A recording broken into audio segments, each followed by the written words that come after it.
tema de hoje é o legado e inovação no agronegócio do leite, o caso Agrindos Lete. O responsável pelo tema é o professor Cláudio Antônio Pinheiro Machado Filho, do Pensa. Para você que não conhece a FIA, então eu vou falar um pouco da fundação para você. Nós atuamos em 3 diferentes áreas, somos como educadores, temos curso de graduação em administração, mestrado, profissional em gestão de negócios, pós-graduação, MBA, pós-MBA e um portfólio completo de educação executiva em AD. Como consultores, já desenvolvemos mais de 8.000 projetos estratégicos que levaram conhecimento e inovação para pequenas, médias, grandes empresas das esferas pública, privada e até do terceiro setor. Como pesquisadores, somos desenvolvedores das pesquisas Ranking do Varejo, Índice de Credibilidade da Black Friday, Empresas Mais em parceria com o Estadão e as melhores empresas para se trabalhar em parceria com o UOL.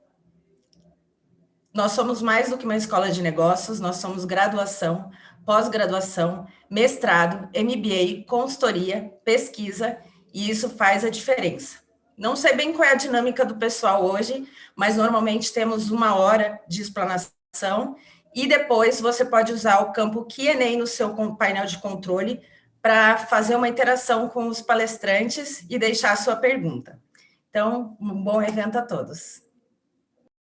Bom, a todos que estão nos acompanhando, é um prazer recebê-los. Hoje é um evento muito especial, nosso na FIA, com a curadoria do Pensa, nosso programa de agronegócios ligado à FIA, à FEA USP.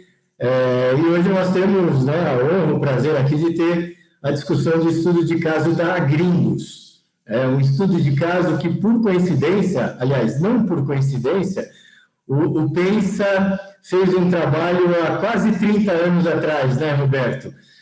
Um estudo de caso do Pensa. E a gente está vendo agora a continuidade da história desse caso, dessa empresa, dessa família empresária, pessoas fantásticas. Eu sou um admirador da família empresária, do grupo, acompanho já há bastante tempo toda a trajetória do grupo. Eu costumo até dizer, até brincar, que a Agrindos, os membros da família da Agrindos são um dream team, quer dizer, pessoas que se destacam em diferentes áreas da atividade, muitos ligados ao agronegócio.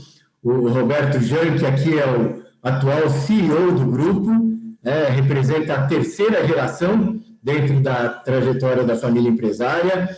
O pai do Roberto, o seu Roberto, na 2ª geração, está atuando ainda firme e forte em parceria com os filhos, à frente dos negócios. O Jorge Janck, que atua junto com o Roberto também, da 3ª geração, hoje no controle do grupo.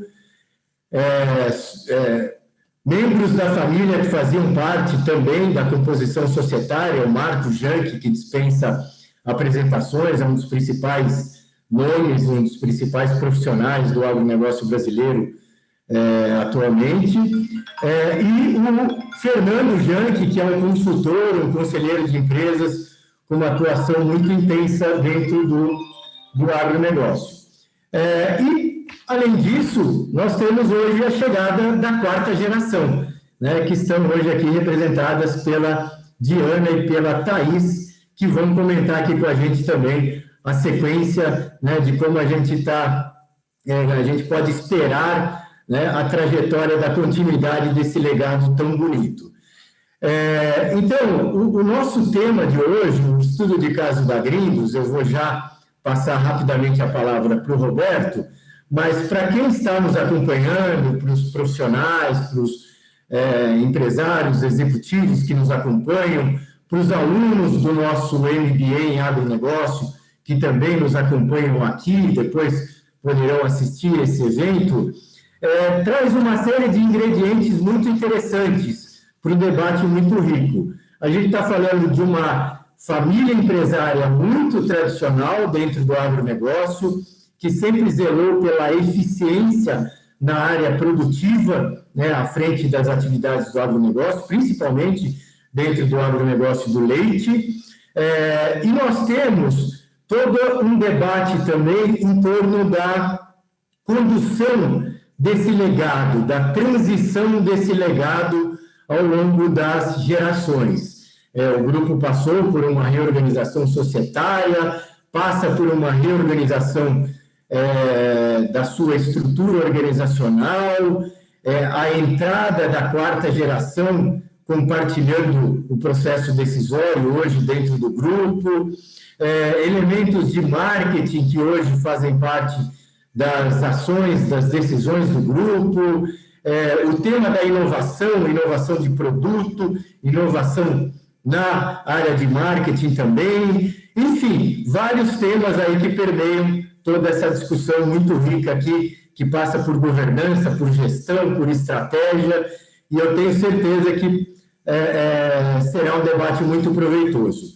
Bom, eu já falei demais aqui, porque, como eu comentei com vocês, eu sou fã do grupo, então eu ia ficar falando um monte de coisa aqui, mas eu vou passar a palavra para o Roberto, tá, para ele dar sequência aqui na apresentação, e depois, na sequência, a quarta geração assume, né, Roberto? A Diana e a Thaís vão assumir aqui a continuidade do nosso bate-papo, de uma maneira muito informal, e com a interação aqui dos nossos convidados.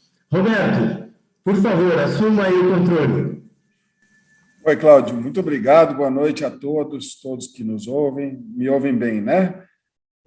Eu estou muito feliz de estar aqui hoje, não só pela USP, pelo Cláudio, mas também porque contar toda essa história nesse ambiente de agronegócio, de sucessão, é realmente um grande desafio.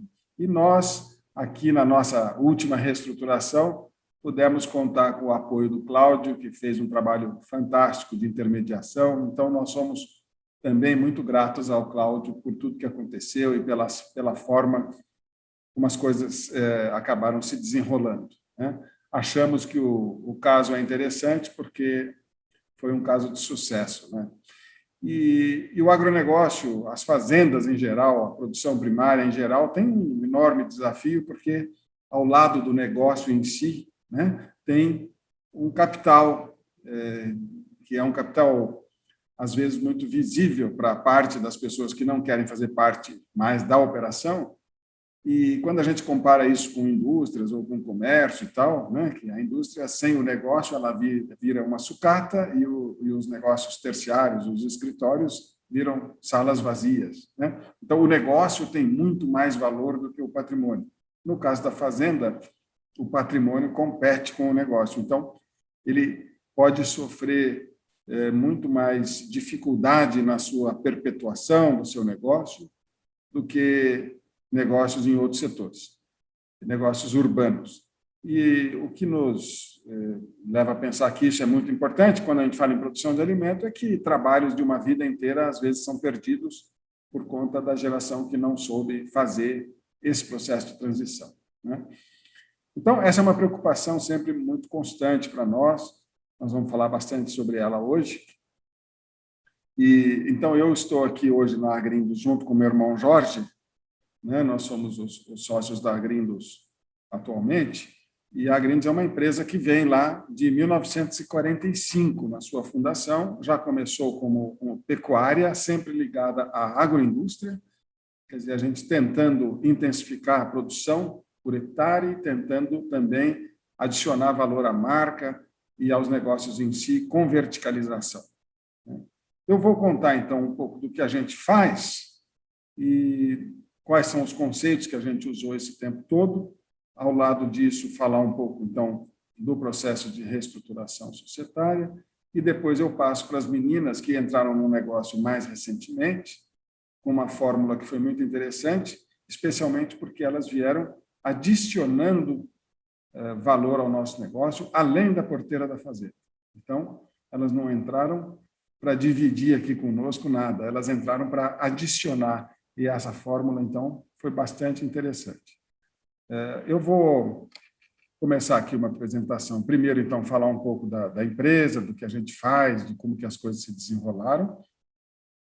Eu queria já mencionar inicialmente que eu, na minha geração, eu passei por 2 reestruturações societárias. A primeira da geração do meu pai, mas que o processo foi conduzido por mim eu já estava aqui.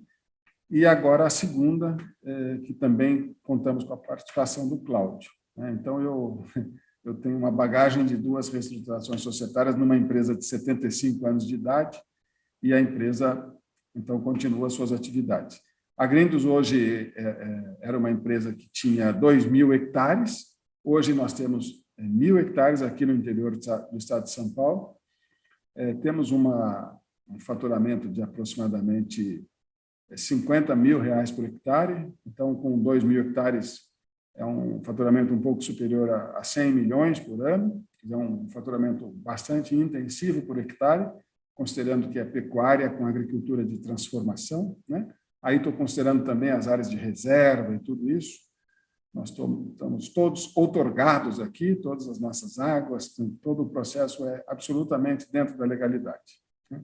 Então, esse projeto todo aconteceu especialmente por causa da forma como meu pai conduziu as coisas. Meu pai veio para cá jovem, engenheiro agrônomo recém-formado, ele delegou demais aqui para os filhos a operação, e todos nós aprendemos muito com esse processo dele, então pudemos agora, dentro desse conhecimento todo que nós pudemos adquirir com ele, também passar isso para as meninas mais ou menos no mesmo formato, né? Que é de delegar, de acreditar e de ter regras básicas para que os novos membros possam fazer parte da operação.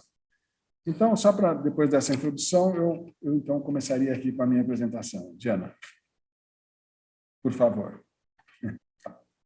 Podemos seguir, Dida. Então, foi fundado aqui em 45, a sede é em Descalvado, estado de São Paulo. Hoje nós operamos com um rebanho de mais de 5 mil animais de leite, são 1.800 vacas em lactação no momento. Produzimos 67 mil litros de leite por dia, aproximadamente 40 mil litros de leite por hectare, e são várias operações. Então, temos a citricultura, a pecuária de corte, a avicultura, a pecuária de leite, a indústria. Podemos seguir.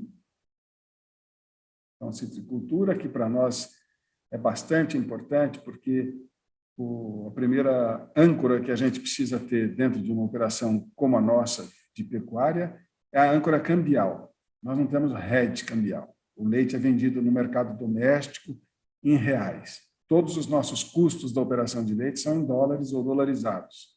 Então, commodities exportáveis, produtos importados, equipamentos importados.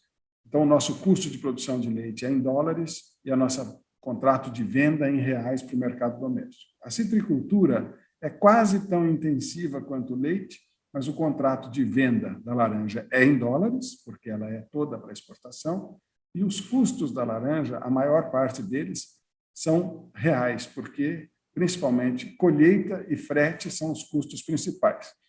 Então, os dois são intensivos por hectare em faturamento, se bem conduzidos, com tecnologia, mas são antagônicos na questão cambial. Então, um serve de hedge para o outro. Quer dizer, muito provavelmente, na prática, se um está bom, o outro está ruim, se o outro está ruim, esse está bom. Então, é uma forma da gente se defender do maior risco que eu considero aqui na agropecuária no Brasil, que é o câmbio.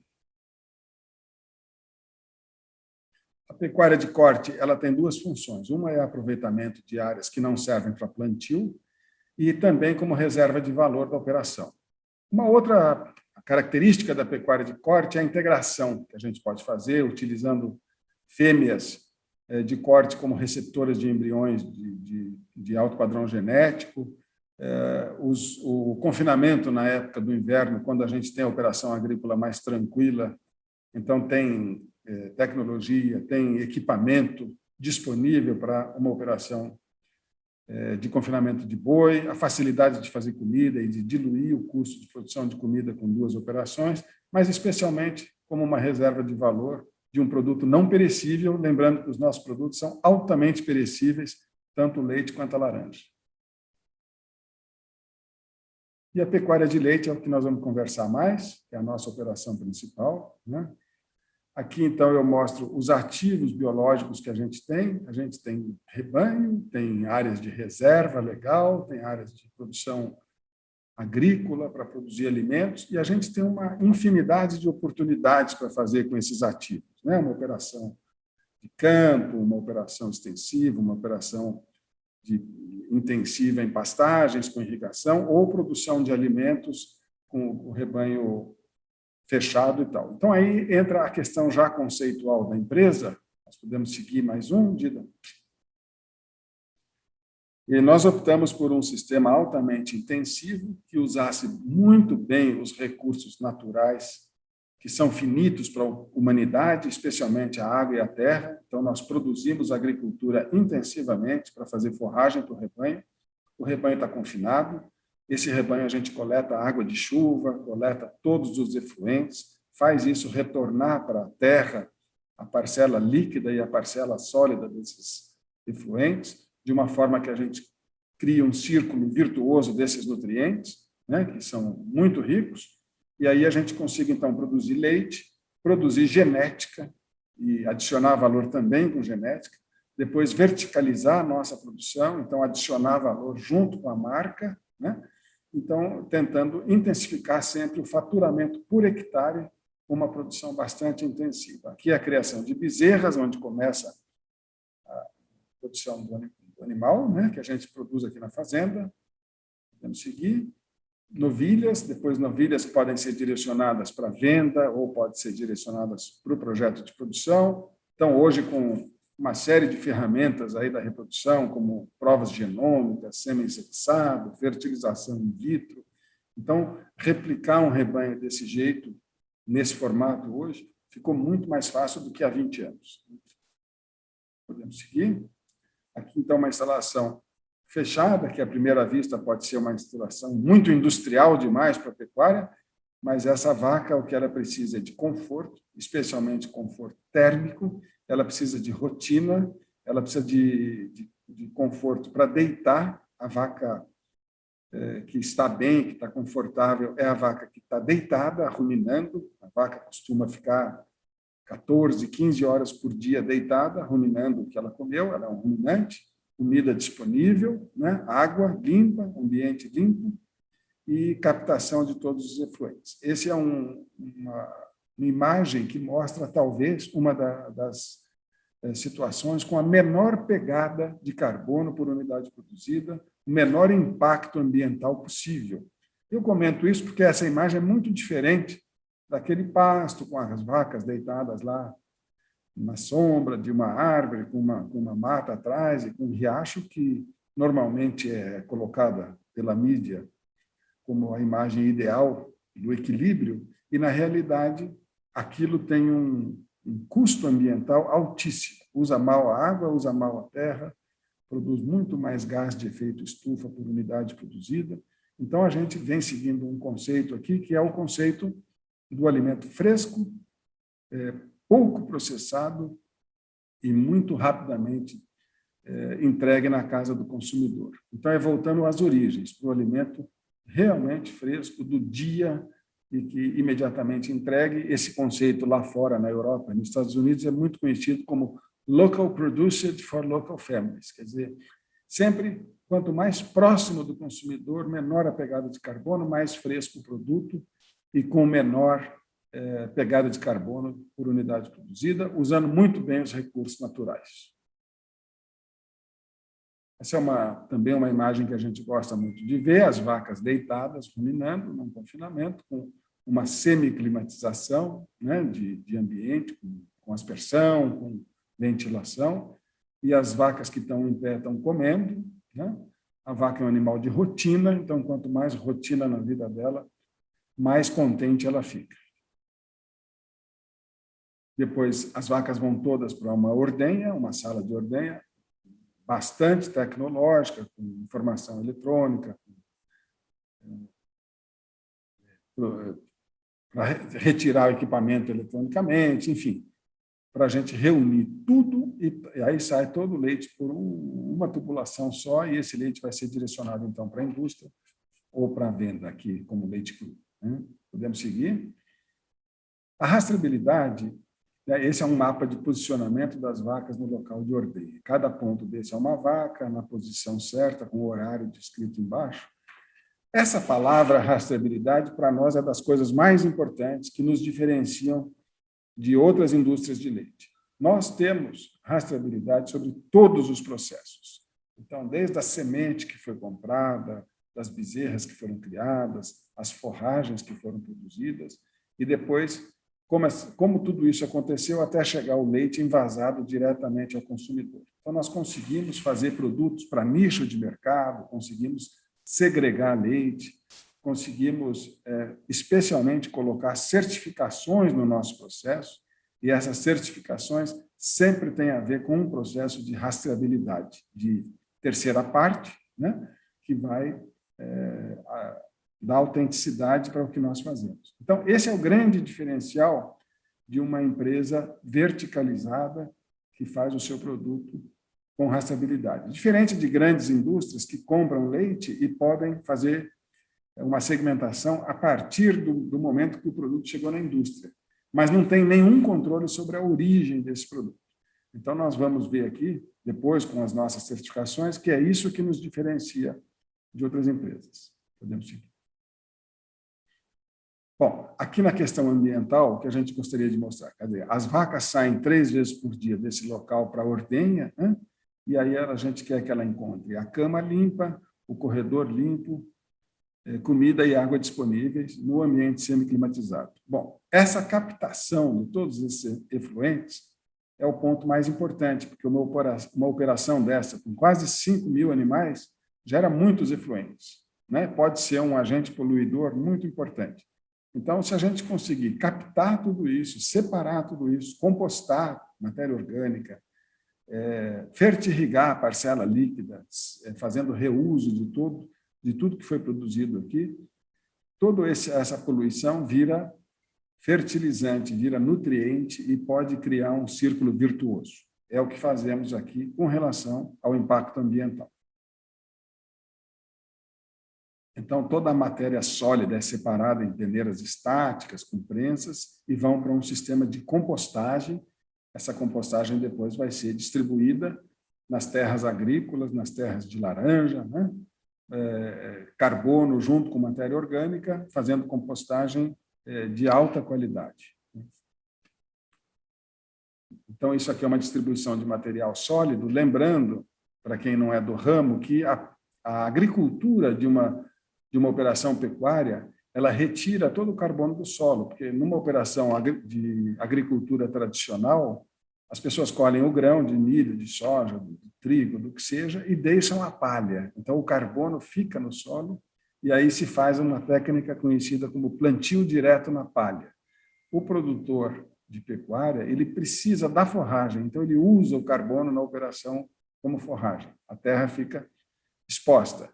Então, aplicar fertilizante orgânico, fazer cobertura de solo com culturas exclusivas para cobertura de solo, deixam essa agricultura destinada à pecuária uma agricultura muito mais desafiadora do que a agricultura tradicional.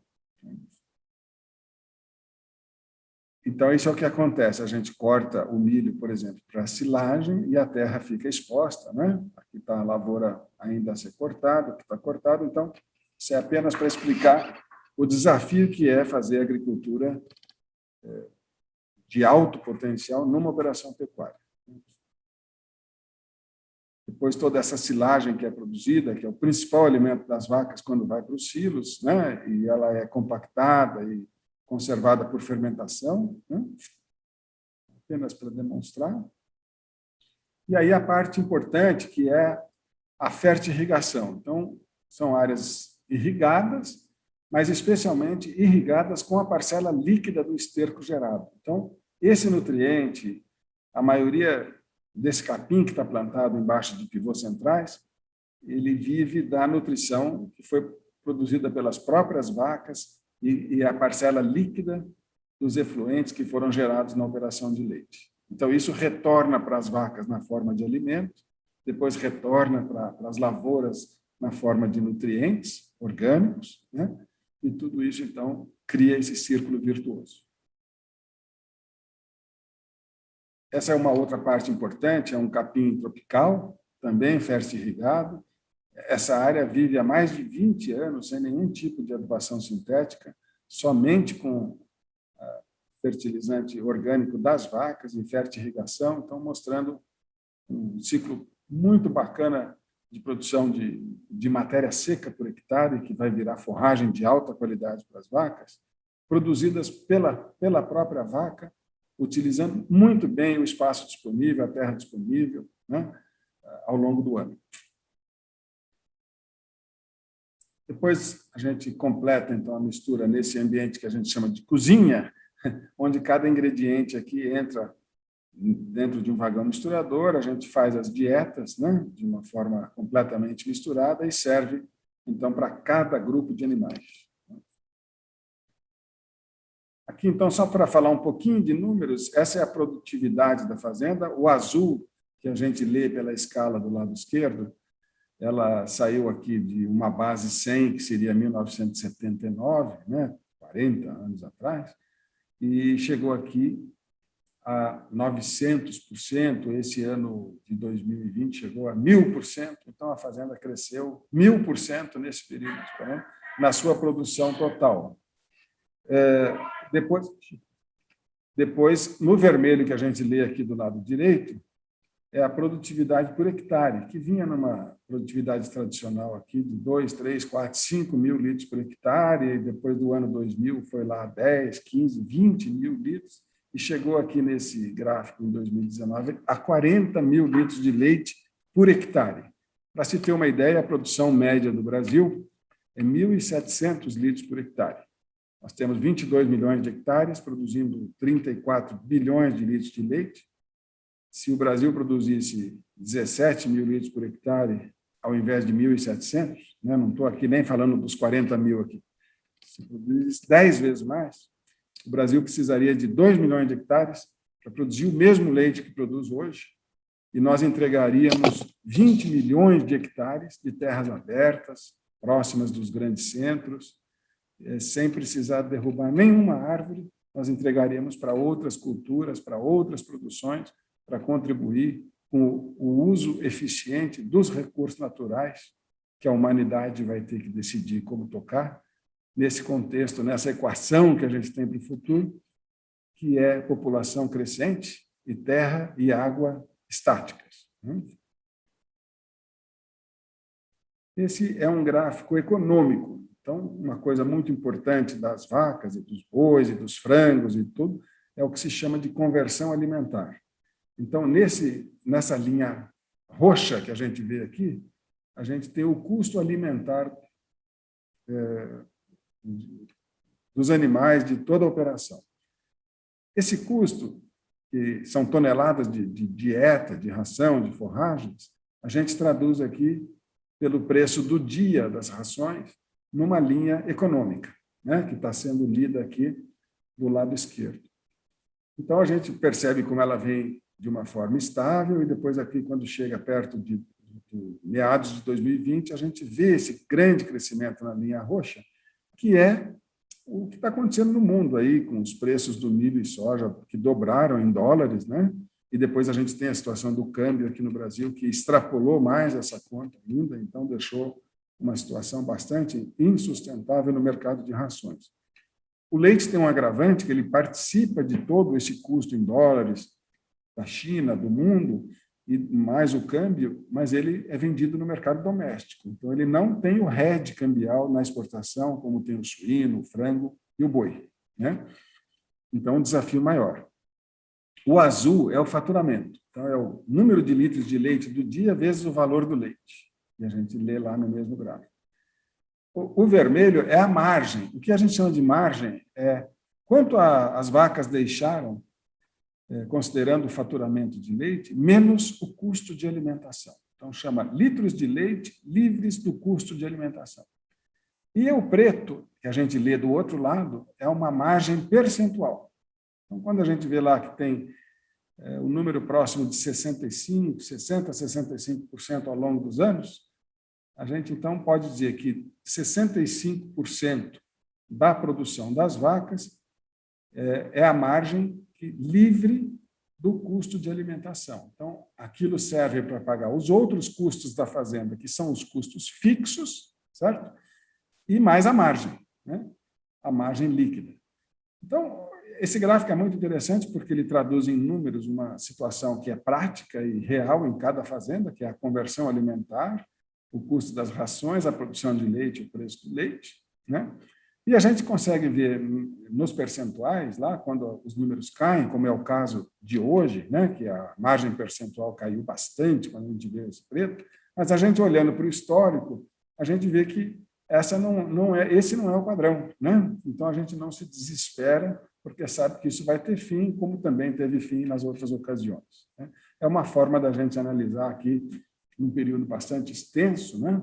Nesse caso aqui, nós estamos olhando para 11 anos, desde 2010, como é que a gente traduz a prática do negócio na questão financeira bem objetiva, né?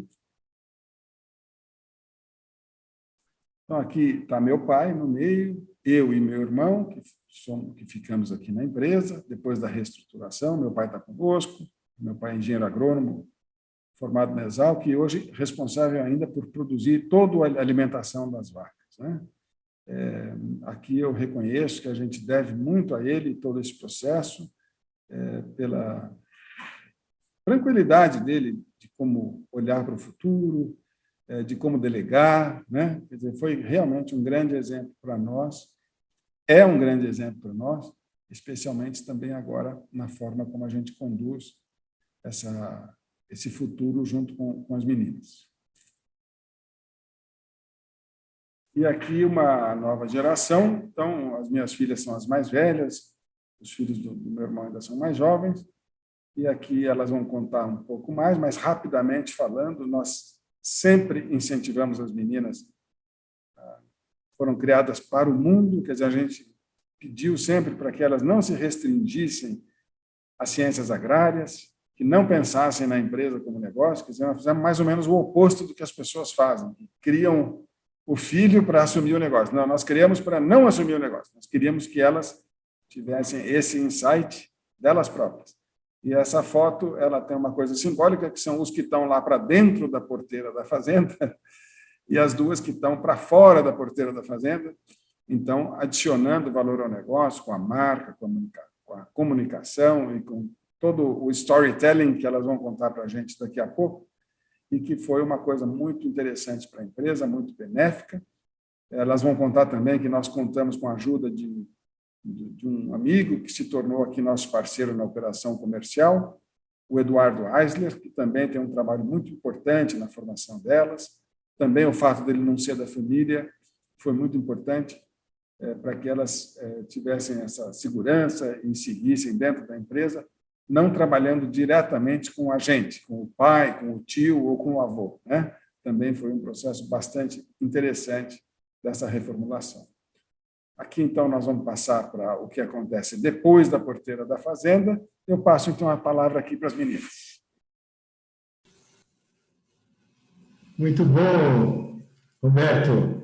Você colocou toda, né, o detalhamento, né, da porteira para dentro, do processo produtivo, né, e aí eu acho que aquela foto é bem simbólica mesmo, né, que você contou o making of dessa garrafinha que a gente está vendo aqui, né? E agora, né, a entrada da Diana e da Thaís contando como foi, né, como está sendo o processo de agregação de valor, e um pouco delas contarem também esse processo decisório delas, né? Seria bacana elas compartilharem com a gente aqui também como é que foi essa volta às origens aí, né, da fazenda, né? Não foi por teimosia, né, para ser do contra do pai, né? Quer dizer, se você tivesse falado que elas ficarem, não voltariam, né? Não ficariam, né? Agora, você falou para elas irem, elas voltaram. Então, vamos ouvir o que elas contam para a gente aí, tá? É verdade. Boa noite, pessoal. Boa noite, Cláudio. Um prazer estar aqui conversando com todos vocês. Eu acho que é exatamente por aí mesmo que a gente começa. Eu vou até voltar aqui o nosso slide para a gente contar da nossa entrada, por ser num formato diferente mesmo. Vou dar a palavra aqui para a Thaís, que é a irmã mais velha, e ela que abriu as portas. Boa noite a todos, é um prazer estar aqui conversando com vocês. O meu pai, que ele pontua muito bem sobre essa questão da fazenda, é isso, eles nunca exigiram nada de ciências agrárias, aliás, muito pelo contrário, eu como primeira filha, uma coisa que eles falavam vai fazer qualquer coisa que não seja agronomia. E aí eu decidi fazer Direito, que foi um curso que eu gostei muito de fazer, fiz Direito na GV, e acabei indo trabalhar em escritório, trabalhei em área jurídica da Porto Seguro, e comecei, depois de formada, ao longo da minha carreira, vendo que, na verdade, advogar não era bem isso o que eu queria fazer. Eu gostei muito de ter feito a faculdade, mas o trabalho em si, eu sentia que não era exatamente isso. Eu gosto dessa parte de execução, de colocar a mão na massa, e eu estava sentindo falta disso nos lugares que eu trabalhei.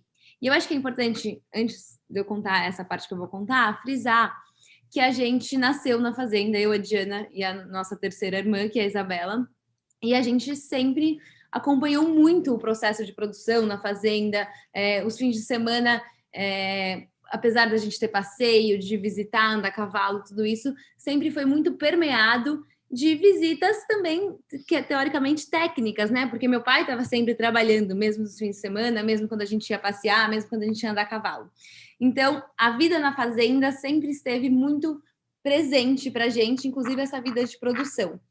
E a fazenda tem uma importância muito grande para a gente, não só dessa questão familiar, de todo o legado que se inicia aí com meu avô, mas essa questão de trabalho mesmo, de estar presente num dia a dia de produção.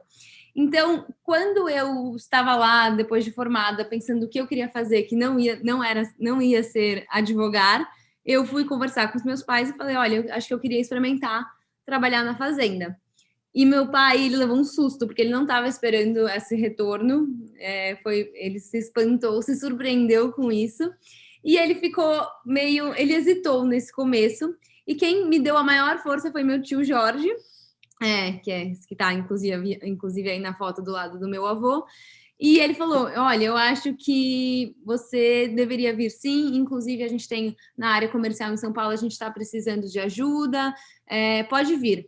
E foi muito legal o formato de trabalho como eu entrei, porque foi um trabalho para conhecer todas as áreas do comercial mesmo da Lete, ou seja, eu já não voltei para a fazenda, né? Nem de uma forma física, nem de uma forma pontual, porque na verdade eu já assumi essa parte da Lete, que é um braço da Agrindos, e eu comecei a fazer diversos trabalhos para entender toda essa área comercial. Então, eu fiz trabalho de promotor, eu abasteci gôndola, fiz degustação, eu ia tirar pedido, então eu ficava horas nas filas, nas salas de espera dos supermercados para tirar pedido. E então eu aprendi muito, muito, muito esse dia a dia. Foi muito importante, a gente chama de um processo aí de trainee da Lete, que eu iniciei, e eu acho que foi muito legal. E foi muito importante para eu entender também o processo. E eu acho que isso é uma das coisas que a gente já começa, quando a gente fala de sucessão, inclusive de empresas familiares, é muito isso, né? O filho do dono volta e já assume algum cargo de liderança ou algum cargo muito alto. E eu gostei de começar nesse dia a dia mesmo, de entender como é o processo, assim, desde lá, de tirar pedido até entender negociações maiores com supermercados e tal, para hoje em dia eu poder saber como liderar um time de promotores, como liderar um time de vendas. Então está tudo muito relacionado com esse início. E aí, bom, eu entrei em 2015 e eu comecei a ver que a Lete tinha muitas questões para serem modificadas, reposicionadas, mas era muito difícil fazer isso sozinha. Então, eu vou passar para a Diana agora, que foi uma entrada imprescindível para essa mudança aí. Bom, o meu caso é um pouco diferente do da Thaís, porque eu, quando eu estava lá no colégio, a gente fez todo o colégio aqui no interior, em São Carlos, eu tinha certeza absoluta que eu não queria trabalhar com agronegócio. Eu olhava o dia a dia do meu pai e eu falava, eu jamais quero trabalhar com isso, eu jamais quero trabalhar com as vacas, fazer nada na linha das ciências agrárias, não quero ser veterinária. Então, eu tinha bastante certeza ali nos meus 18 anos, de qual seria a minha carreira, o meu caminho. Eu sempre gostei muito de moda, então já fui para a faculdade com esse olhar, com esse objetivo, eu fui fazer publicidade na SPM em São Paulo. Sempre fiz muito curso nessa linha de moda mesmo, fiz até desenho, mas estava muito feliz, assim. Fui trabalhar, fui fazer meu estágio, fui trabalhar no mercado de luxo, tava com bastante certeza disso, e eu acho que a minha história vai mais nessa linha de que a vida se apresenta. Aí ela se encontra com a história da Thaís pelo fato de que foi novamente o meu tio que teve essa iniciativa, mas a irmã mais velha já abre portas, né? Então meus pais já estavam aceitando a ideia da gente estar voltando para casa, voltando a trabalhar com a fazenda, mas foi em uma conversa com o meu tio que ele contou da possibilidade de um projeto com este parceiro que está aqui com a gente até hoje, que é o Eduardo Eisler, que seria de uma virada de mesa para a marca, de um reposicionamento total. E aí eu me vi ali, quase recém-formada, trabalhando com moda, mas com a possibilidade de trabalhar com uma coisa que eu tinha estudado e que eu adoro, que é toda essa parte de branding, de comunicação. E eu me vi numa situação de... Falei, poxa, como que eu não vou trabalhar com o negócio da minha família? De novo, como a Thaís disse, é uma coisa que está muito intrínseca na gente, justamente por, eu acho que antes de trabalho, a nossa casa. Então, a gente viveu muito a fazenda, né? A gente é muito ligada com a fazenda. Então, eu achei muito interessante, achei um super projeto, me animei muito e topei, me demiti de onde eu estava e aí comecei na LET em 2018. E aí, então, que a gente chama da nova LET, né? A LET, ela foi fundada em 2007, mas ela passou por todo esse reposicionamento de marca, de posicionamento em 2018, e aí ela se transformou em LET ao quadrado, que a gente explica mais para frente, mas eu já adianto que um A é de agrindos e o outro A é de tipo A. Antes da gente começar, eu queria mostrar um vídeo para vocês. É um manifesto, a gente filmou no ano passado, porque ele sintetiza bastante todo o nosso posicionamento, essa nova LET. Eu acho que ela está bem sintetizada nesse vídeo, então, para todo mundo estar alinhado aqui com a gente, eu vou passar esse vídeo para vocês.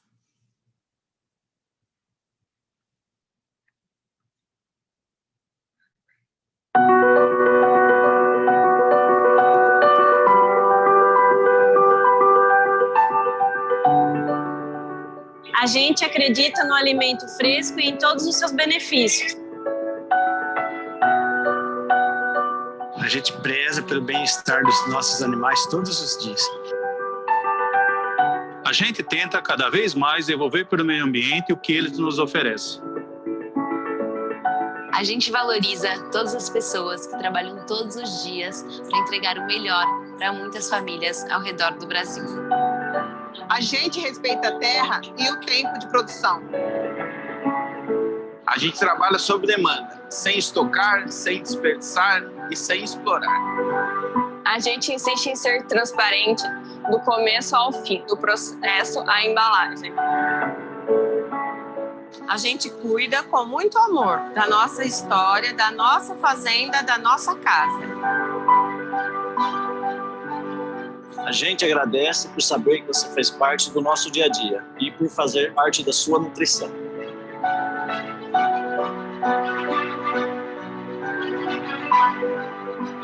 A gente inova e por isso fomos pioneiros em produzir um leite de fácil digestão para os brasileiros. Mas a gente também gosta de ser consistente e produzir leite de alta qualidade desde 1945. E para tudo fazer sentido, a gente segue por meio dos nossos produtos, levando a nossa história e a nossa essência sempre direto da fazenda para você.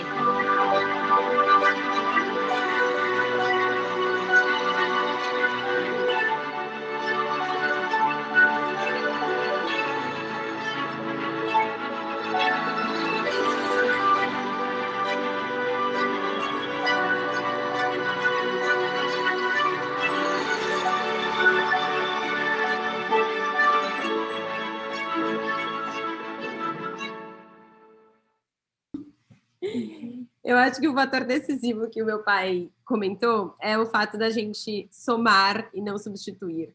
E, para mim, foi muito interessante tudo isso, porque eu me vi podendo trabalhar com a fazenda sem estar necessariamente fazendo o que ele fazia. E eu acho que disso tudo foi o mais legal. E quando eu converso bastante com filhos ou pais que estão aí preocupados com essa história de sucessão, vejo muitos filhos falando, eu não me vejo fazendo o que meu pai faz, eu não gosto do que o meu pai faz.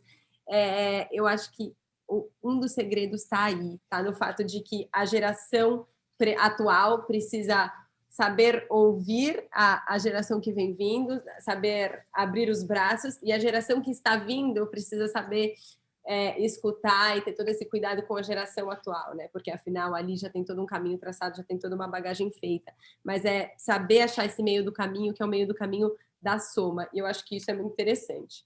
Bom, então falando um pouquinho da Leti e de toda essa história de branding que a gente começou em 2018, é uma marca de 2007. Eu costumo brincar aqui que quando o meu pai e o meu tio Jorge lançaram a Leti, vocês podem imaginar que era um engenheiro e o meu tio, que foi piloto aí da Força Aérea, o tempo que eles se dedicaram para realmente construir uma marca, criar uma marca, ela realmente foi lançada praticamente como um plano B ali para toda a história do leite cru. Mas o que tem de muito interessante desde o começo da história é o core, e a gente bate muito nessa tecla. O nosso core é a fazenda. Sem a fazenda a gente não tem origem, sem a fazenda a gente não tem rastreabilidade, sem a fazenda a gente não tem qualidade. E a Leti, ela é um braço da Agrindos, a Leti é a marca própria da Agrindos, e a Leti, portanto, não existe sem a fazenda. Aqui está uma imagem que mostra a evolução. Então, em 2007, essa era a nossa garrafa. E em 2018, a gente finalmente fez toda a mudança da garrafa e ela basicamente traduz todo o nosso reposicionamento, toda a nossa mudança de tom de voz, de identidade, e ela traz, de forma bastante pioneira aqui no Brasil, esse conceito da transparência. E a gente sempre diz que o nosso conceito é ser transparente do começo ao fim do processo à embalagem. A pessoa pode ver o leite, ela pode ver o que ela está consumindo, e a ideia é justamente essa, ter uma comunicação bastante clara para que essa pessoa também tenha transparência no processo.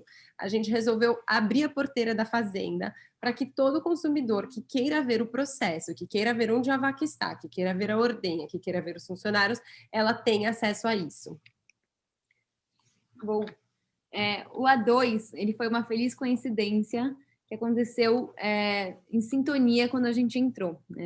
Quando a Diana fala que o core da fazenda já estava ali, é porque ele já estava mesmo. Em 2016, meu pai começou já a ver essa movimentação do mercado a respeito das vacas A2, e quando a gente assumiu a nova Leti, começou a mudar tudo em 2018, a gente já pôde comunicar falando a respeito do leite A2.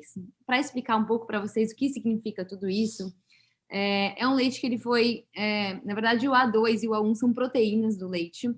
O A2, isso foi descoberto na Nova Zelândia por cientistas, e eles descobriram que, na verdade, a vaca, ao ser domesticada e por diversos cruzamentos, sofreu uma mutação genética em que a proteína A1 surgiu.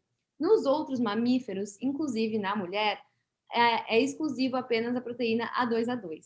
E isso, o surgimento dessa proteína A1, ela pode vir a causar, na verdade, certo desconforto intestinal para algumas pessoas que não digerem muito bem essa proteína 1. Esses sintomas de digestão são muito parecidos com os relatados por intolerância à lactose também.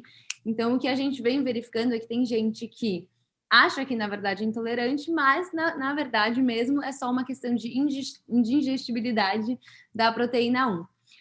Então, o que a gente fez, na verdade, foi segregar o nosso rebanho. Então, hoje, nossas vacas são todas nascidas e criadas na fazenda, foram todas testadas geneticamente, e nós segregamos todas as que são apenas vacas A2, e por isso aqui que vocês estão vendo na imagem, o leite Leti, ele é proveniente de apenas vacas A2. Aliás, não só o leite, todos os produtos feitos no laticínio são exclusivamente de vacas A2. E isso foi, como eu disse, uma feliz coincidência, porque foi justamente no momento que a gente estava repensando a embalagem, repensando a comunicação. Então, foi mais uma coisa que a gente pôde falar de benefício, e a gente vem recebendo feedbacks incríveis de muitas pessoas sobre o A2. Então, foi uma coisa muito legal que aconteceu aí nesses últimos 3 anos que foi esse surgimento do A2. Bom, como a Thaís disse, a gente foi a primeira fazenda certificada no Brasil a produzir um leite apenas de vacas A2A2. A gente já tinha um leite que tinha a certificação BDK, que é a certificação judaica. Ele basicamente atesta que todos os nossos produtos, né, todo produto que leva este certificado, ele tem o aval dentro da comunidade judaica mundial. Então, a nossa produção ela é 24 horas por dia monitorada por câmeras. Um rabino de Israel consegue acompanhar a produção. Então, a gente consegue garantir uma série de práticas, uma higienização super rígida, um controle de bem-estar animal, para conseguir ter esse selo. Enfim, a gente já tinha esse certificado no laticínio. E aí, então, chegou a certificação de A2A2, que foi um grande marco e nos ajudou super nesse reposicionamento, porque a LET, ela basicamente renasceu com tudo isso. E aí, a gente já estava numa linha muito focada na inovação. Eu acredito que a inovação sempre foi um pilar super forte dentro da empresa, começando desde o meu avô, sempre muito visando bastante toda essa questão de inovação. Então, a gente estava lá no comecinho de 2020 e a gente viu uma feira que ia acontecer em Berlim, de alimentos e tendência no mundo dos alimentos, e a gente decidiu visitar. E aí a gente conheceu diversas marcas de leite e uma delas a gente começou a perceber a grande quantidade de certificado, a grande quantidade de chancela, pensando nesse consumidor extremamente esclarecido, que está muito interessado em saber o background dessa produção, né? O que acontece por trás, quais são os valores, qual é o propósito dessa marca.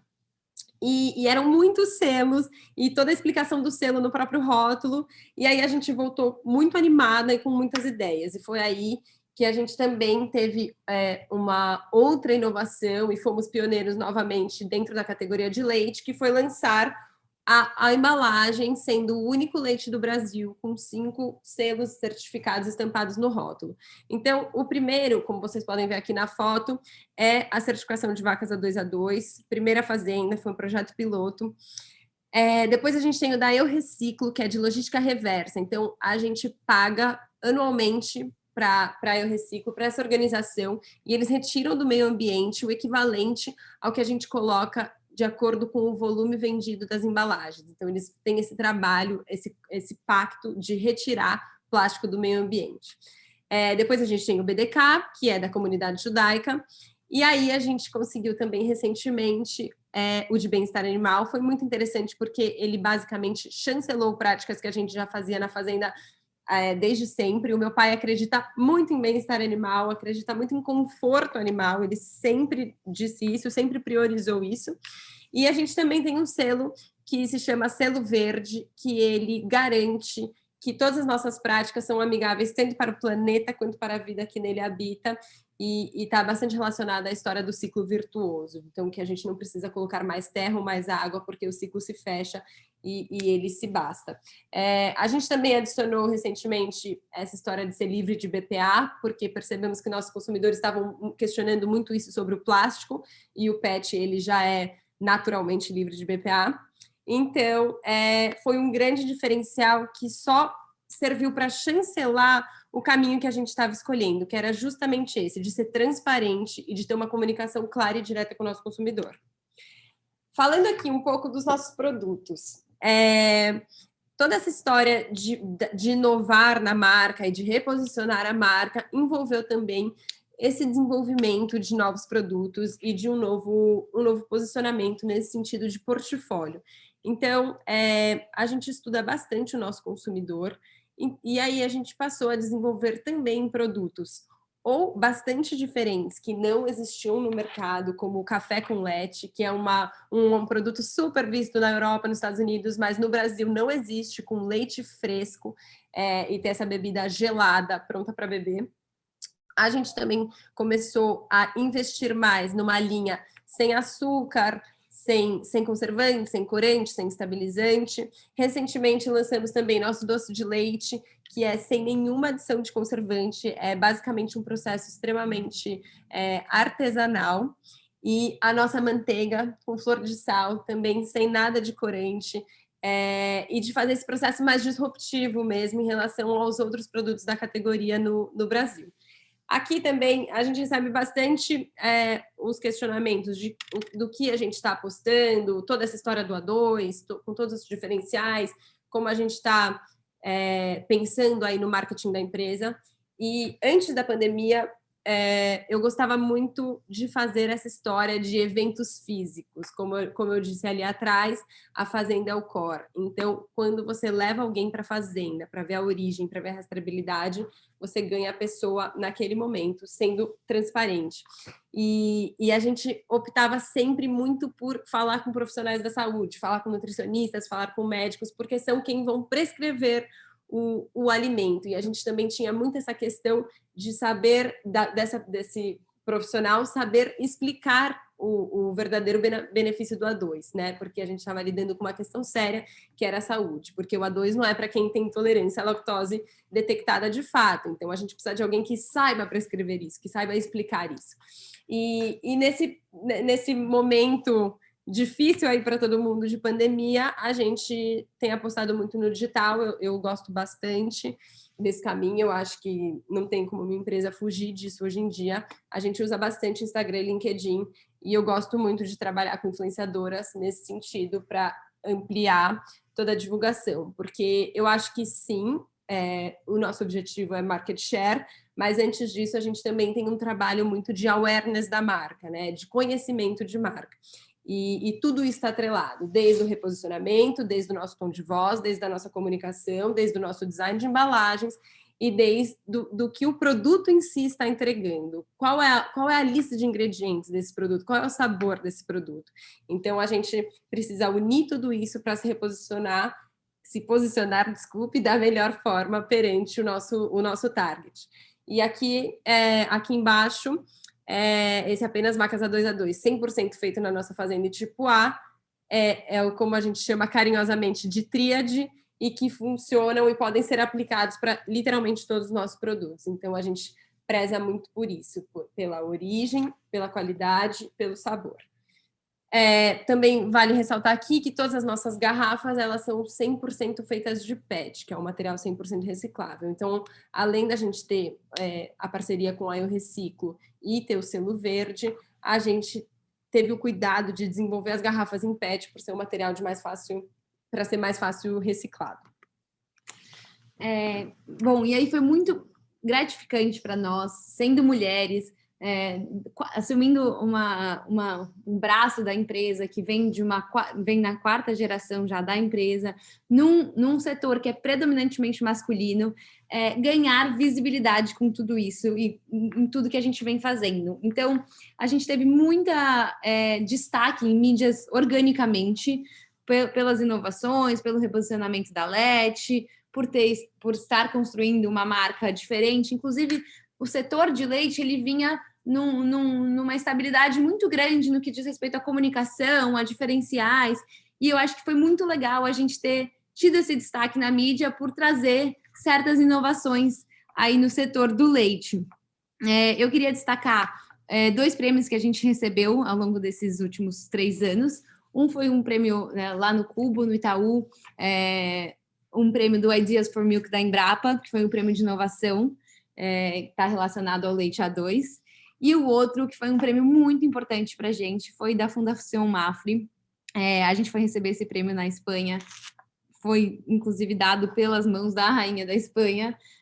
Foi o melhor prêmio, foi o prêmio de melhor iniciativa no setor agropecuário, e ele também diz respeito ao leite A2, mas ele era mais importante ainda porque ele tem todo um pilar de condições que a gente tinha que seguir. Então, tinha uma questão de sustentabilidade da empresa, tinha a questão do desenvolvimento local, desenvolvimento das pessoas, diversidade, e aí a gente fez um relatório, cumpriu todos esses requisitos e recebemos esse prêmio na Espanha, que para a gente foi uma chancela muito importante de ter recebido um prêmio de uma empresa tão renomada como a Mafre, internacional.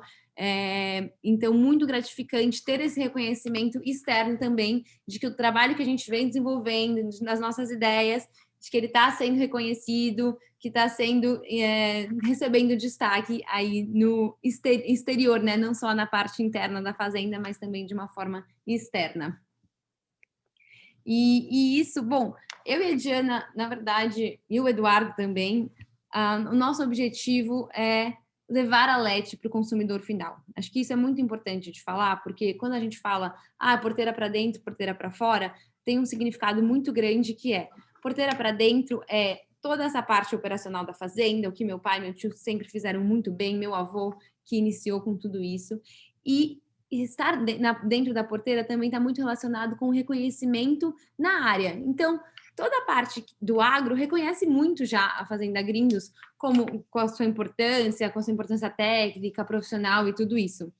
E faltava a gente chegar no nosso consumidor final, que é uma pessoa que está morando na cidade, que não está no mundo agro, que não sabe o que é Fazenda Grindos, e a gente queria poder levar essa história, que já é muito bem contada no agro, para fora. E nosso objetivo se concretiza quando a gente vê o nosso produto na gôndola sendo comprado pelo consumidor final. Por isso que a gente colocou essas fotos das gôndolas aí pelo Brasil que a gente está. Hoje a gente está em 17 estados, além do estado de São Paulo, em que a gente está realmente muito presente nas principais cidades. A gente tem mercados premiums em estados afastados, tipo Amazonas, Bahia, capitais desses estados, em que eles retiram o leite, os produtos em São Paulo, para poder revender os produtos nos mercados dessas capitais. Isso para a gente mostra como as pessoas realmente se interessam e como contar essa história faz diferença, porque eles fazem questão de retirar esse produto em São Paulo para poder revender em outros estados, para poder revender em capitais que são muito distantes para a gente fazer o frete sozinhos. Então, ver os produtos nas gôndolas dessa forma é um orgulho para a gente e mostra que a gente está atingindo os nossos objetivos, que é poder chegar no nosso consumidor final. É muito legal que a gente, no começo, em 2018, a gente falou, não vamos entrar em grandes redes, não precisamos estar nisso, a gente pode manter uma coisa um pouco menor, mas acabou que grandes redes vieram nos procurar. A gente foi procurado pelo Pão de Açúcar, a gente foi procurado pelo Carrefour, e isso para nós mostra também como a história está chegando nos lugares e como o que a gente queria passar, o que já estava acontecendo há muitos anos ali na fazenda, está conseguindo sair das porteiras. E esse era o nosso grande objetivo quando a gente começou com a LET. E eu acho que uma última coisa que eu queria falar também, que eu acho que é importante, já que estamos no tema de sucessão, é a questão psicológica da sucessão, né? Porque a gente pensa muito nesse sentido de que sucessão alguém precisa ou morrer ou sair para substituir. E meu pai falou muito isso no começo, é uma adição de valor e não uma divisão. E a gente acredita muito nisso, que é uma expansão e não uma substituição. Então, quando a gente pensa em agregar valor, é mais um braço, é uma coisa a mais, e aí a conotação negativa de sucessão, de ter que falar sobre morte, ter que falar sobre sair, ter que falar sobre se aposentar, ela perde o efeito, e aí a gente pode conversar sobre como agregar valor todo mundo junto, e por isso que eu acho que é muito legal trazer isso e trazer essa questão de expansão mesmo. É isso aí. É isso. Bom, essa é a nossa linha atual, os contatos. Quem quiser seguir, quem tiver dúvidas, a gente conversa com todos os consumidores todos os dias no Instagram. Legal. Essa é uma parte aí do meu pai que ele queria concluir. Bom, nós somos nós três, mas eu só queria dar uma explicação de uma coisa importante que a Thaís falou. Quando ela disse que a gente está em Manaus, a gente está em Rondônia, a gente está em Salvador, nós temos que lembrar que nós estamos com um produto fresco, né? Nós estamos com leite fresco. E que essas pessoas vêm buscar esse leite em São Paulo com refrigeração, né? Nós não estamos falando de um produto longa-vida, de um produto seco, nós estamos falando de leite fresco. E você sair com uma carga refrigerada de São Paulo, de um produto de vida curta, para que ele seja vendido em Manaus, em Salvador, em Brasília, em Rondônia, é uma coisa muito interessante, né? Como é um produto que se tornou importante para essas pessoas, para essas lojas.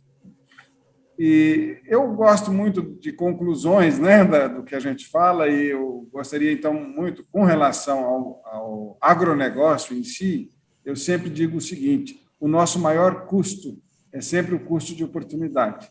A gente ter certeza que o que a gente está fazendo, dentro das oportunidades que a gente tem, é o mais interessante, né? Então, a gente sempre fica brigando com o resultado de outras atividades, de outras operações que a gente poderia estar fazendo para a capacidade de uso daquelas terras, né?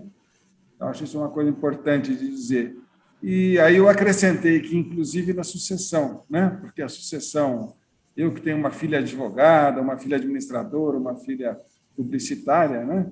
A pergunta é se o que elas estão fazendo realmente é o melhor custo de oportunidade que elas têm para a vida delas, como negócio e como vida, né? Como horizonte. A intensificação da produção por área, ela deve ser um compromisso com a sociedade, com o meio ambiente. Essa é a forma como a gente enxerga essa questão muito fundamental, que é essa população crescente, né? Que vai chegar aí 9 ou 10 bilhões de habitantes daqui a poucos anos, e as nossas terras e as nossas águas são as mesmas, né? Como é que a gente resolve isso de uma maneira de baixo impacto ambiental? É produzir mais na mesma área, com a mesma água, com menos impacto ambiental. O resultado, ele depende de muitas variáveis, e a gente precisa decidir quais são as prioritárias. Quando a gente opta por um sistema aqui como o nosso, um sistema bastante agroindustrial, onde a gente tem que produzir forragem, porque senão a gente não sobrevive pelos 365 dias do ano, e continua com o problema climático, né? Com a crise hídrica, com o custo da energia elétrica, com todas as variáveis que a gente vê todo dia na televisão, né? A gente é que tem que optar o que é importante em termos de previsibilidade, de visibilidade, de horizonte, né? De investimento, e aí eu coloco, então, dessa forma sobre as questões das variáveis que a gente escolhe para o nosso negócio. Inovar para agregar valor deve sempre estar no radar, né? Nós saímos lá dos anos 50 com uma produção de caseinato de cálcio, depois uma fábrica de queijo nos anos 60, depois produção de leite tipo B, que, por sinal, foi o primeiro produto lácteo do Brasil livre do tabelamento de preços. O leite foi tabelado no Brasil até 1972. O leite B foi o primeiro produto que não era o governo que dizia qual seria o preço. Então, nós fomos diretamente para o leite B na ocasião. E depois, com toda essa agregação de valor em cima do trabalho que se faz antes da porteira da fazenda. Eu vejo, as meninas sempre falam isso, né? A história já existia, só faltava contar, né? Então, esse é que foi o grande pulo do gato aí na questão dos nossos produtos, das nossas inovações. E a última coisa é uma coisa bastante agro, uma coisa pecuária, mais para agrônomo e veterinário, que o modelo de produção não é prioritário. Porque sempre tem uma grande discussão se aquilo é uma produção orgânica, se aquilo é uma produção a pasto, uma produção intensiva a pasto, uma produção extensiva a pasto, ou qual é o modelo de confinamento, se é um compost barn, se é um feed-stall. E eu digo sempre que o modelo de produção não é prioritário. O que é prioritário são as variáveis que a gente vai escolher para tocar o negócio rural, o negócio pecuário, né? Quando a gente fizer a nossa escolha. Então, são as conclusões que eu deixo para nós aqui. E com relação a essa questão da sucessão, principalmente, nós aqui tivemos uma conclusão interessante, bacana, que satisfez a todos, né? E, inclusive, nós arrendamos as terras dos nossos irmãos, né? Então, eles saíram com terras e elas foram arrendadas para nós. Eu acho que é um contexto de bastante sucesso quando a gente fala dessa questão agro, que é uma enorme pedra no sapato de todo mundo, de todas essas famílias produtoras, que é como levar esse negócio adiante. E o nosso negócio está sendo trazido lá desde 1945, aparentemente aqui com uma perpetuidade, pelo menos para a próxima geração, bastante interessante. Obrigado, Cláudio. Obrigadíssimo, Roberto, Diana, Thaís. Deu um show aqui essa linha do tempo, né, da porteira para fora, como é que vocês estão construindo, né, e transformando esse legado. Né? Nós já temos várias manifestações aqui, né, no no chat aqui, agradecendo, depois eu vou voltar aqui. Eu queria pedir para os participantes, quem quiser colocar alguma pergunta, seja no chat ou no questões e respostas, podem postar. Já tem até algumas perguntas aqui que eu vou endereçar para vocês. Mas, antes de passar a bola para esse debate, eu tenho um ponto para colocar, e eu acho que essa complementaridade, né, que vocês colocaram, como a nova geração está agregando, né, a partir do fora da porteira, né, esse olhar do fora da porteira. E vocês colocaram uma coisa interessante, né, quer dizer, aliás, tanto o Roberto como a Thaís e a Diana. Olha, o nosso foco é a fazenda, né, é a fazenda, né, que foi para frente com a distribuição dos seus produtos. E aí eu fiquei aqui meio, assim, com uma perspectiva de que talvez vocês tenham arrumado um ótimo problema, né? Mas é um problema futuro que vocês vão ter, né? Que talvez as meninas tenham trazido para o Roberto e para o Jorge, né? E para o Robertão, deles não se aposentarem tão cedo, né? Porque, assumindo, assim, por todas as características e tudo que os sinais de mercado estão apontando, né, pelas tendências de consumo, pela forma como vocês estão avançando no mercado final, esse nicho, né, que vocês estão atingindo tem um potencial de crescer muito grande, né? Quer dizer, esse nicho virar um segmento, né, começar a virar a distribuição, né, se ampliar cada vez mais. E aí, a minha interrogação é a seguinte: bom, e aí qual é o limite da escalabilidade do negócio? Né? Quer dizer, vocês têm hoje a base da produção, né? A Fazenda Santa Rita, mas e no futuro? Né? Ampliação de área, parceria com outros produtores, como lidar com isso e, ao mesmo tempo, preservar os valores familiares, os conceitos de produção, enfim, como é que vocês discutem esse bom problema que seria como ganhar escala a partir de um olhar agora não da porteira para fora, mas do supermercado para trás, né? Quer dizer, então esse era um ponto que eu queria colocar para a gente iniciar o debate. Muito, muito boa a sua colocação, Cláudio, e isso é um dos grandes incentivos para a gente fortalecer a marca, né? A marca, ela é um passaporte para a gente ser escalável, né? Porque talvez uma similaridade que a gente tenha é com a marca de maior sucesso no mundo nos últimos anos, no setor lácteo, que é a Fairlife. A Fairlife, que hoje é da Coca-Cola, é uma marca que foi fundada por 10 fazendas americanas que resolveram verticalizar a sua produção. E o negócio não deu certo, não foi bem. Eles não estavam conseguindo competir com os enormes industriais americanos, as marcas muito fortes. E eles venderam essa marca e essa operação, em parte, se tornaram sócios da Coca-Cola nos Estados Unidos. E são os produtores do leite da Coca-Cola. E a Coca-Cola fez, com toda a logística e toda a facilidade dela, uma transformação nesse leite, né, adicionando por um processo de microfiltração mais cálcio, mais proteína, menos gordura, mais isso, mais aquilo, e fez um leite que foi de muito sucesso lá nos Estados Unidos. E nós, o nosso pensamento é a mesma coisa, quer dizer, nós entendemos que o leite A2, que nós somos pioneiros no Brasil, né? E é um leite que está em vias de ser rotulado agora pela Anvisa, que é um processo bastante burocrático, né? Como todos devem imaginar, quando a gente fala de Anvisa, e o leite A2 ele tem uma funcionalidade reconhecida internacionalmente, onde está escrito na maioria dos países easier on digestion, né?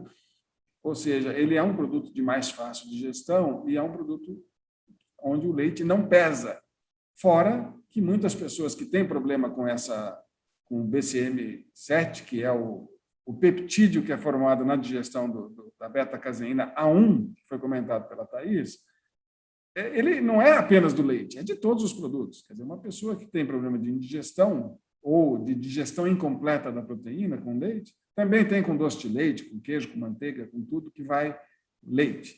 E aí as pessoas deixam de tomar leite, né? E agora, com o leite A2, o que é muito gratificante para nós nesse feedback é que pessoas que deixavam de tomar leite, que só tomavam leite de soja, ou que achavam que tinham intolerância à lactose, essas pessoas passaram a ficar muito felizes de poder voltar a comer laticínios e tomar leite, né? Comer queijo. E isso, eu acho que é um processo dentro da saudabilidade, né? Dos processos dos alimentos verdadeiros, pouco processados, né? De uma proteína de alta biodisponibilidade, um cálcio de alta biodisponibilidade, é uma coisa que tem tudo a ver com o futuro, né? A gente pensa dessa forma, né? E principalmente pelo baixo processamento de um leite fresco, né? Ele não é esterilizado, ele não é seco, ele não é extremamente processado, ele é o leite do dia que chegou amanhã na casa do consumidor. Então, a gente percebe que escalar isso é muito fácil, a gente vai ter um projeto de joint venture, né, para crescer, com parceiros de outros produtores parecidos com a gente, em escala, em qualidade, em vacas A2, com unidades de produção locais, mais ao sul do Brasil, mais ao norte do Brasil, ao centro-oeste, então com a presença da marca LET em unidades autônomas, dentro de um projeto de joint venture, com um guarda-chuva aí em cima da própria marca e de todo esse branding, de toda a forma de comunicação que foi feita, né? Então, eu acho que o que significou essa adição do Depois da Porteira foi exatamente esse passaporte para tornar o negócio escalável. Ótimo, Roberto.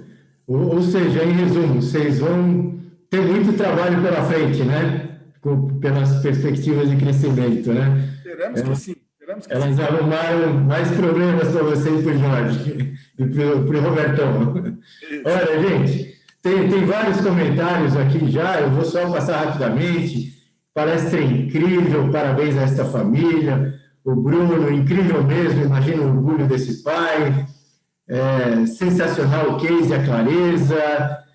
O Márcio Secantini, meu colega de turma, do Marcos Young também, né, do Cusca, sensacional, além da história, construir uma linha inovadora, agregar visões distintas, né, de formações distintas.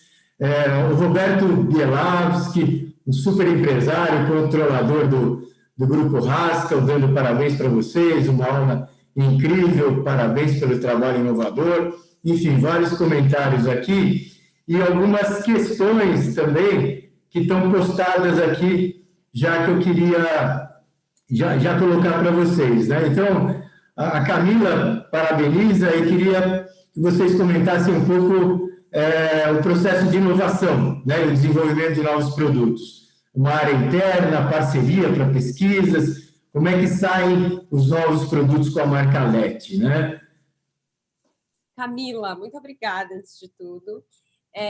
Então, eu, nesse processo aí de sair da moda e trabalhar no agro, uma das coisas que eu percebi é que eu poderia continuar convivendo com a moda como hobby e trabalhar com outra coisa, inclusive numa coisa que eu gostasse muito, e foi aí que eu percebi a minha grande paixão pelo fato de trabalhar na produção de alimento e poder trabalhar com o desenvolvimento de produto. E eu sempre gostei muito dessa área de tendência, e eu acho que, de certa forma, eu consegui trazer isso aí para o mundo dos alimentos. Então, hoje, eu estou mais à frente disso, eu adoro essa parte, gosto muito mesmo de estudar comportamento do consumidor, de estudar hábito, de estudar tendência, e trabalho diretamente com a Isabela, que está lá no laticínio, ela é nossa técnica, então eu trago as ideias e ela desenvolve. Então, a gente tem trabalhado assim hoje. Legal, obrigado, Diana. Tem uma pergunta do Rogério Fai, da empresa Uni. O Rogério é um especialista em empresas familiares, em sucessão, e ele tem duas colocações aqui, uma mais relacionada ao mercado. Eu acho que é para o Roberto as duas, tá? A indústria de alimentos sofre muito com a escassez de leite, da frequente flutuação do preço. Qual o percentual da produção de leite cru que é vendida a terceiros?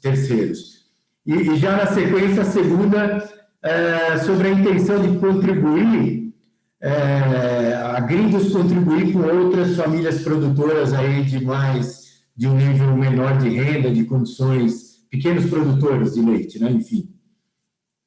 Quer comentar, Roberto? Comento. Bom, eu tenho que dizer que eu sou uma liderança classista há mais de 30 anos, né? Então, eu tenho feito um trabalho tentando colocar mais profissionalismo na cadeia de leite há muitos anos. Eu sou vice-presidente da Associação Brasileira dos Produtores de Leite hoje, e nós temos um trabalho constante de tentar, principalmente, fazer com que aquele produtor mais amador ele passe por esse divisor de águas aí e tenda a ser profissional. Então, uma coisa fundamental que falta no Brasil é um padrão de qualidade para a gente atingir mercados mais sofisticados de exportação. O Brasil está nesse caminho. Com relação à falta de leite, que foi falado, a gente precisa lembrar que o leite brasileiro ele teve o maior crescimento mundial entre os anos de 1996 até 2014. Quer dizer, durante quase 20 anos, o Brasil cresceu perto de 5% ao ano, tanto a produção quanto o seu consumo. Então, o consumo médio saiu lá de 100 litros por habitante ano para mais de 170 em 2014. E a produção acompanhou isso. Agora, o potencial é enorme, porque vou falar aqui só dos queijos, né? O queijo é o maior produto que absorve leite, né? Porque ele concentra leite. O Brasil tem hoje 4,5 kg de consumo per capita, enquanto os países nórdicos, os principais países na Europa com mais renda, já passaram de 30 quilos por habitante. Então, nós temos um caminho enorme para ser percorrido pela frente com o ganho de renda, né? E principalmente nesses produtos de elasticidade de renda. Então, eu vejo que a produção brasileira de leite se comporta muito bem, na verdade, né? Ela cresce, quando é estimulada, ela, depois de 2014, com a crise econômica, quando os queijos vinham crescendo a uma taxa de 20% ao ano, com a crise econômica, o mercado retrocedeu e a produção de leite, que todo mundo estava apavorado, o que vai acontecer se a gente continuar crescendo no mesmo ritmo, né? Já que nós não temos canais de exportação, o Brasil parou de crescer, a produção retrocedeu. Quando houve a pandemia, o Brasil, que é um país que não tem nenhuma salvaguarda, ele não tem estoque regulador, ele não tem nenhum obstáculo para a importação de leite, nós imaginamos que seria o caos. O Brasil foi um dos poucos países do mundo que não jogou leite fora na pandemia. Quer dizer, houve um canal de escoamento para canais tradicionais de venda, que não eram o food service, que foi todo fechado, né? Então, de uma maneira geral, eu percebo que o leite brasileiro se comporta muito bem numa competição muito pura, que tem bastante potencial de crescimento quando estimulado. Agora, quando a gente olha a produtividade por hectare, quando a gente olha o consumo, quando a gente olha os ganhos de qualidade e o mercado internacional, a gente percebe que o futuro é imenso, né? O horizonte está aí todo pela frente. E o Brasil tem o maior potencial do mundo para crescer em todos esses itens, né?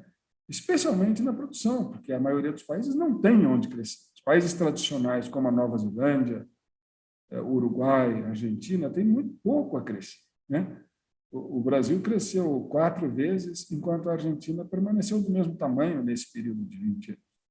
Então, eu não vejo esse problema da escassez. Eu vejo realmente o problema da gente estar correndo atrás do crescimento, né? Que foi muito forte.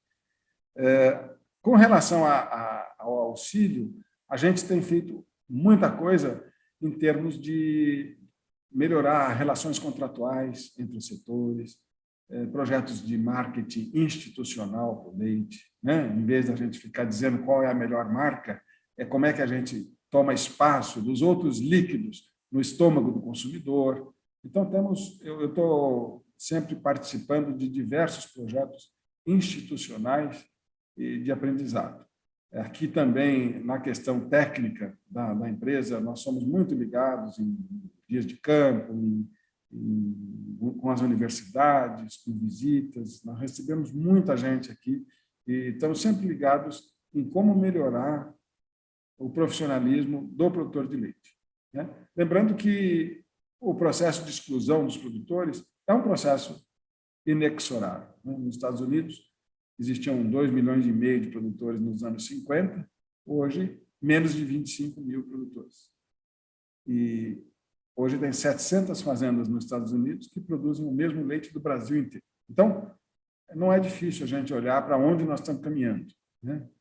Muito provavelmente, as principais indústrias brasileiras, as 15 maiores indústrias, que hoje já têm aproximadamente 50% da produção formal do Brasil, cada vez estão selecionando mais os seus produtores, e esse é um modelo de produção que vai permanecer no Brasil, né?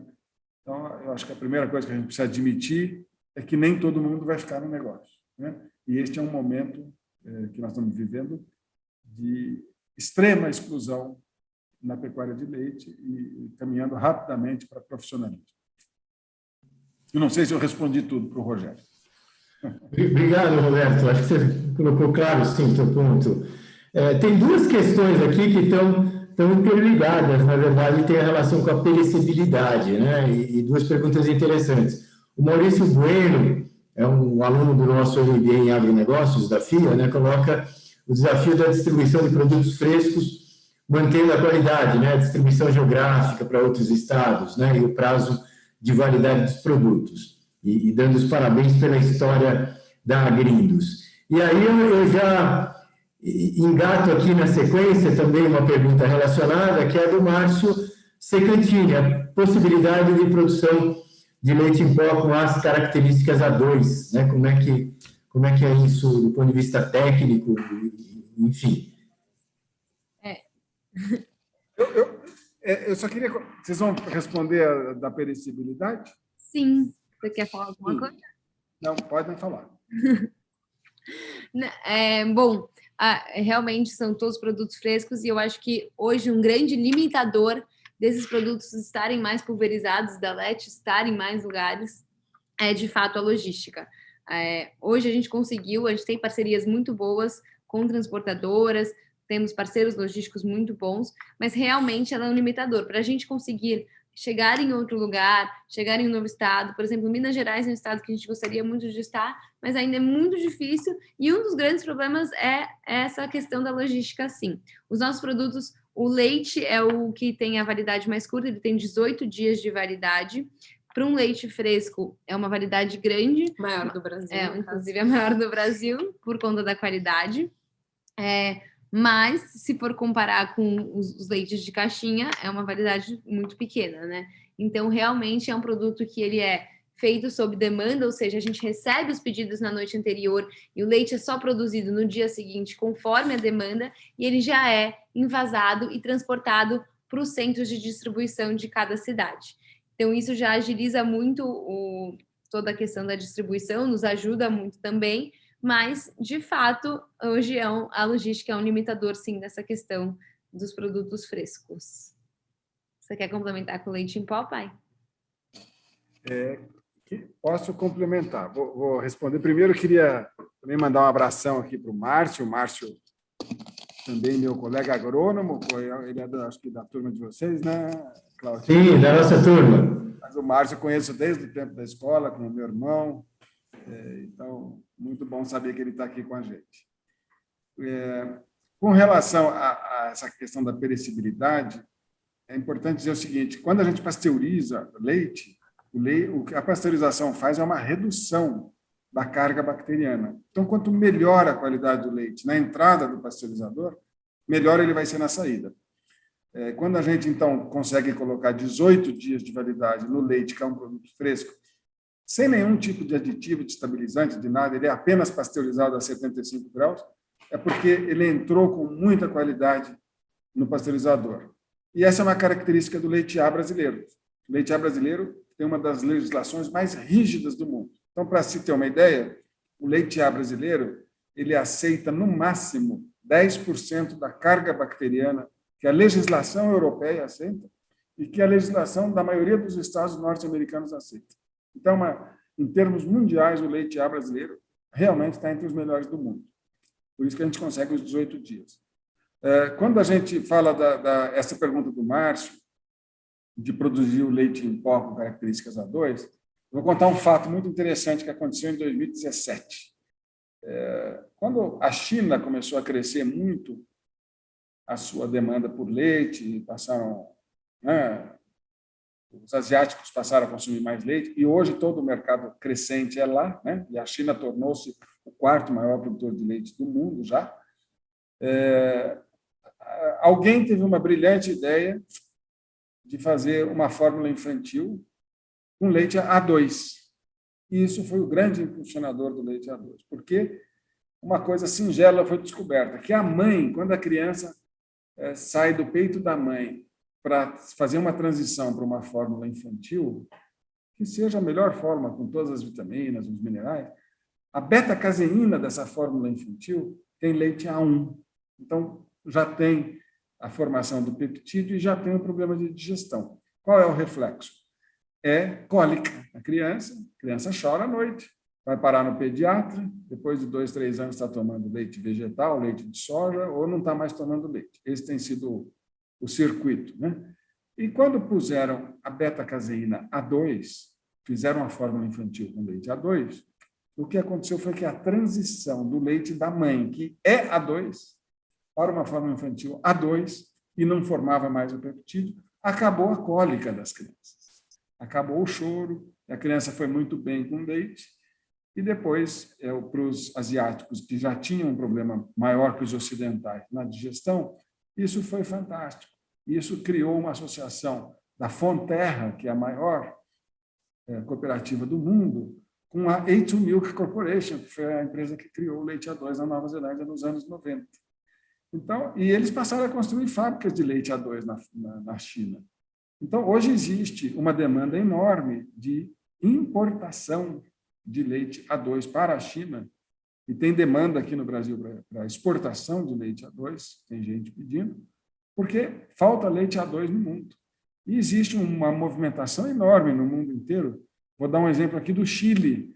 Aqui no Chile, a maior cooperativa captadora de leite do Chile hoje exige que todos os seus produtores utilizem genética A2 nas suas vacas, para que, ao longo do tempo, essas vacas todas se transformem em A2. Então, quando a gente ouve aquela história antiga, né, do tempo dos nossos avós, né, quando os mais velhos não podiam tomar leite, eu não me sinto bem com leite, eu não posso tomar leite de vaca. Então, qual era a recomendação? Toma leite de cabra, né? Então, sempre era essa história. Toma leite de cabra, que é melhor. E o que o leite de cabra tem de diferente? A beta-caseína A2. Né? É apenas isso. É só essa a diferença. Então, o que a gente pensa é que todo o mercado mundial de leite vai voltar para aquela origem, né, do leite original, que é o leite A2, leite de vacas A2, que é a vaca original, que sofreu essa mutação genética natural na sua domesticação e que agora retorna para o leite A2. É um jogo de ganha-ganha, todo mundo sai ganhando com isso. Então, eu vejo um futuro também importante na exportação de leite A2 pelo Brasil para outros países, porque o Brasil é o grande, pode ser o grande impulsionador da produção de leite no mundo. Né? Por isso que a gente briga tanto também para ter normas rígidas de produção internas aqui, para que a gente tenha habilitação para fazer exportação para mercados mais sofisticados e não só para mercados periféricos. Né? Essas normativas recentes, a 7677, foram muito pressionadas pelos próprios produtores de leite para que fossem oficializadas pelo governo, né? Porque isso é o nosso passaporte para poder atingir esses mercados. Então, eu não vejo nenhum... Assim, tem muita demanda, não vejo nenhum problema nesse segmento. Legal, Roberto, muito obrigado. Bom, gente, a gente está aqui no horário aqui, já adiantado, né? A gente teria muita coisa aqui para conversar, mas eu tenho certeza que vocês vão voltar logo aqui, viu? Porque essa história está sendo contada, né? E certamente, muito em breve, aí vocês já vão trazer muito mais novidades aí dessa trajetória de expansão e da consolidação da marca, né? Espero até que seja antes do IPO, né, Roberto? Que as meninas vão forçar vocês a fazer, né, que a gente possa ter um outro encontro aqui para vocês continuarem contando aqui a trajetória, tá bom? Gente, enfim, eu vou então caminhar aqui para o encerramento da nossa sessão, agradecendo muito a disponibilidade de vocês compartilhar essa história tão rica, tão bonita, né, e com tantos elementos importantes para a gente debater do ponto de vista de quem estuda, de quem trabalha com o agronegócio. Espero que vocês voltem em breve, sinceramente, a gente tem outra oportunidade para debater mais. E eu queria passar que vocês dessem uma última palavra aqui para a gente encerrar a sessão, né, um breve comentário da Thaís, da Diana e o Roberto fechando. Pode ser? Combinado. Pode começar. Gente, muito obrigada, Cláudio, pelo convite. Foi muito legal poder falar aqui. Eu acho que é sempre muito importante a gente falar de sucessão dessa forma positiva e sem o peso de ter que falar de sucessão e falar de um jeito em que a gente possa falar, na verdade, de novos negócios, de expansão, de multiplicação, de tudo isso. Então, foi um prazer falar aqui com vocês essa noite, poder trazer um pouquinho da LET, um pouquinho do nosso trabalho. Então, agradeço muito pelo convite. Muito obrigada mesmo. Eu também gostaria de agradecer, Cláudio, agradecer muito. É sempre um prazer, é sempre uma troca muito rica para a gente, né? Estamos ainda aprendendo muitas coisas, então, para a gente é um prazer estar aqui conversando com vocês. Eu também, aproveitando que o tema é de sucessão, né? Eu queria deixar esse pensamento bastante frisado aqui, que é justamente desse encontro das gerações. Eu já escutei muitas histórias e acredito que é muito importante isso, que a geração que está ali atuando saiba receber a geração anterior e que a geração anterior, que vai vir, né, a geração do futuro, saiba conversar com a geração atual. Essa troca é muito rica, essa troca é muito importante. A gente teve muita sorte, no nosso caso, de ter aí o meu pai, meu avô e o meu tio Jorge muito generosos no sentido de nos darem autonomia. Sem isso, a gente não tem estímulo. Então, este meio do caminho, ele é muito precioso e precisa ser encontrado para ter uma sucessão que faça sentido. Então, muito obrigada mesmo e contem com a gente. Vamos querer voltar mesmo. Bacana, vamos mesmo. Muito obrigado, Diana e Thaís. Obrigadão. Cláudio, eu queria também te agradecer muito pela oportunidade da gente contar essa história, você que é parte disso, né? Você teve um papel importante em todo esse processo. Queria também destacar, e como você também conhece, a importância do meu pai em todo esse processo, de toda a visibilidade que ele teve, da forma como fez as coisas, né? E de como ele conduziu tudo isso, desde que eu entrei na empresa aqui em 1985, né? Com toda a delegação, com todo o desprendimento que ele teve nesse processo.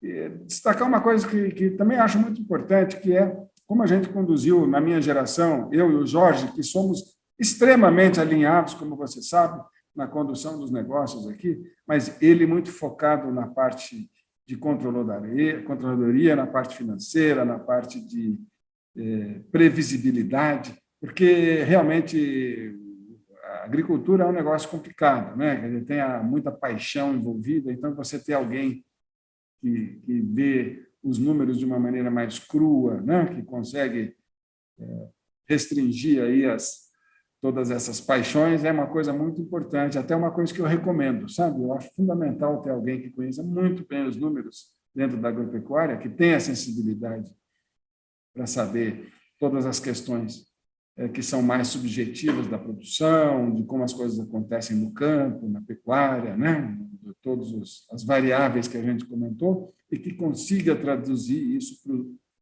para os números de uma maneira pragmática, mas que não tenha toda uma coisa extremamente rígida envolvida, né? E o Jorge faz muito bem esse papel, então eu acho que essa condução que a gente tem nessa geração é fundamental para nós. E o prazer também de estar aqui, tanto com o meu pai, conosco, produzindo os alimentos, como com as meninas aí no Depois da Porteira da Fazenda. Então, acho que é uma coisa extremamente gratificante para nós como família, né?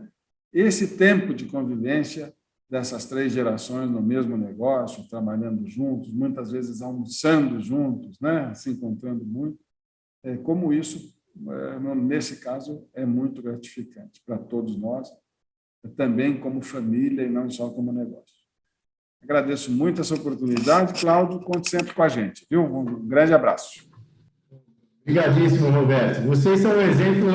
A gente tem as empresas familiares, muitas empresas familiares são só empresas familiares, e tem empresas familiares que são empresas familiares e famílias empresárias, né? Quer dizer, você tem a integração das duas coisas. Quando você tem esse alinhamento, né? Quer dizer, com uma perspectiva, uma visão de futuro alinhada e competência associada a isso, tem tudo para um processo de desenvolvimento e crescimento muito grande do grupo, né?